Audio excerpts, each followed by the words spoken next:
तामुलपुर जिल्लायाव DINCC office building लुफुंनो थाखाय अन्थाइ खाम्फा गायसनदों। तामुलपुर जिल्लानि सदर थावनियाव इंडस्ट्रीज एंड कमार्स डिपार्टमेंटनिफ्राय गोदानै DINCC अफिस बिल्डिं लुफुंनो थाखाय अन्थाइ खाम्फा गायसनदों BTCनि मावफुं सोद्रोमा मुनमुन ब्रह्मआ। दिनै मोनसे हाबाफारिनि गेजेरजों मावफुं सोद्रोमा मुनमुन ब्रह्म, मावफुं सोद्रोमा महेश्वर बसुमतारीजों लोगोसेनो बिफानारि मावख'गिरिफोरनि नुजाथिनायाव आन्डार BTC AOP फान्ड 2025-26 बोसोरनि बाजेटजों लुफुंनो थाखाय अन्थाइ खाम्फाखौ मुनमुन ब्रह्मआ बाहागो लाना गायसनना होयो।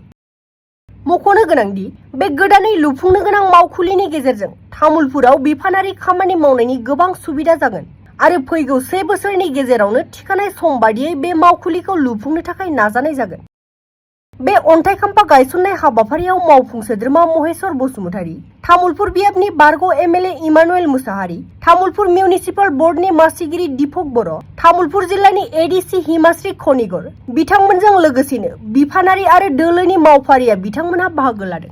DIC भवन নহয় অফিस GMৰ অফিস হয় এডমিনিষ্ট্ৰেটিভ সেটআপ